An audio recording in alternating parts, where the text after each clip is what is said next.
Hi, boys and girls. Welcome to reading.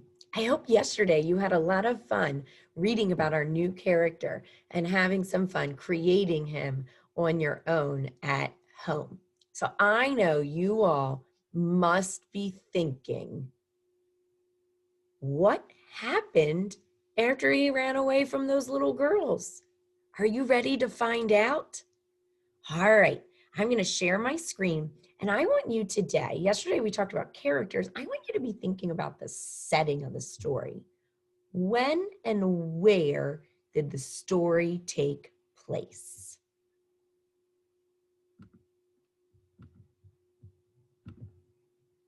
All right, this is where we left off.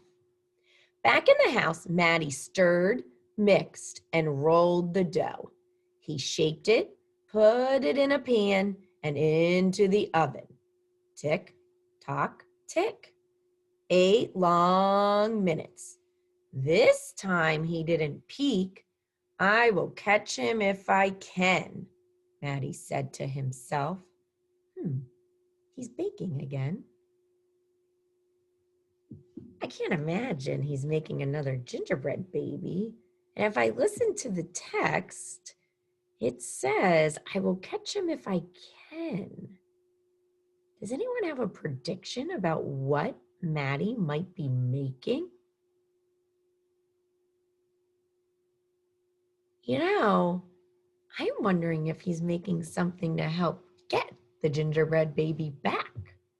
I wonder if your prediction was similar. As he was bouncing along, the gingerbread baby saw a farm wagon just ahead. He jumped in and settled down for the ride next to a mama pig. The smell of gingerbread was too much for her. She tossed him high up in the air, closed her eyes, and opened her mouth. But the gingerbread baby twisted in the air and came down hard on her porky snout. He is still up to creating chaos. I am the gingerbread baby, too quick for the mother and father, too fast for the cat, the dog, the goats, too clever for Martha and Madeline, too smart for the mama pig. Who's left? Catch me if you can. Feeling smug, the gingerbread baby strolled along by himself until he came to a bridge that crossed over the village. Just as he got to the middle, he heard running feet behind him and saw a crowd of villagers ahead of him. The gingerbread baby was trapped. He jumped up onto the railing, backflipped through the air, and landed on a chunk of ice floating down the river. Oh, look, there he is, backflipping away. The ice bombed along with the gingerbread baby dancing on top and singing in a loud voice. Look at me, and what do you see? The best gingerbread baby ever. Until his feet got cold and he jumped ashore. That's different than our other stories. He rode on ice across the river. But look who's here. Uh-oh. Could that be another fox? What do you think could happen next? Who was watching from the trees? It was the fox. He crept up behind the gingerbread baby, ready to eat him up. But the fox couldn't help himself and he licked his chops. Smack, smack. The gingerbread baby heard him and ran as fast as he could. Uh-oh. Just when the fox was catching up, the gingerbread baby saw the milk and cheese man with his can of milk. The perfect hiding place, he thought. He lifted the lid and lowered himself inside. He was so pleased that he sang at the top of his gingerbread voice, ha ha, hee hee, you'll never find me. I'm the gingerbread baby. Catch me if you can. The milk and cheese man heard the gingerbread baby's voice. Who is meddling with my milk? He shouted and lifted the lid. But the gingerbread baby was ready. He jumped up and tweaked his nose.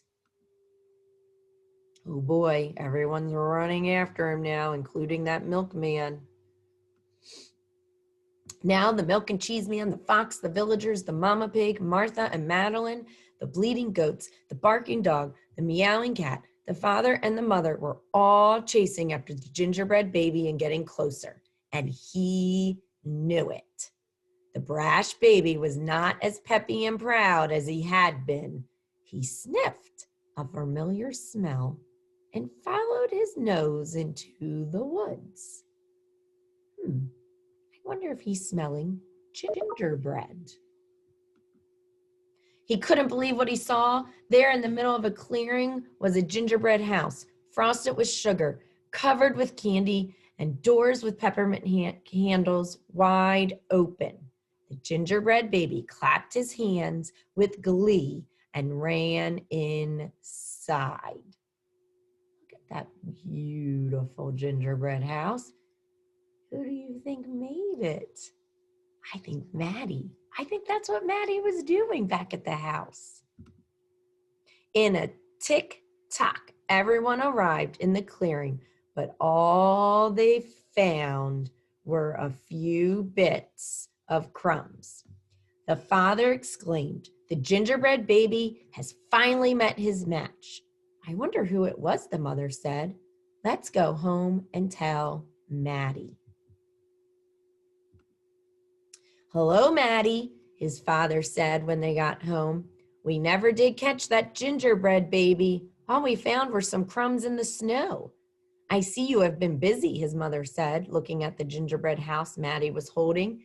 "Too bad we never caught that gingerbread baby." "Too bad," said Maddie.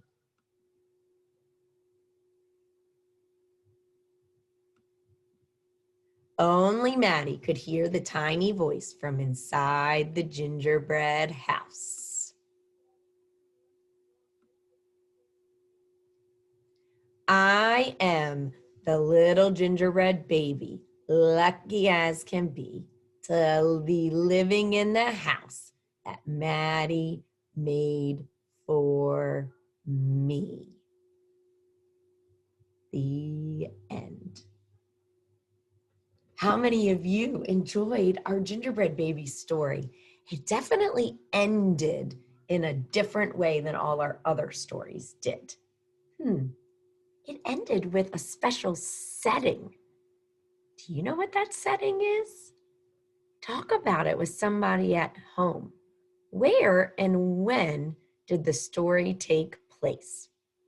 Then meet me back for a fun activity where we're going to create our own settings. Bye, friends.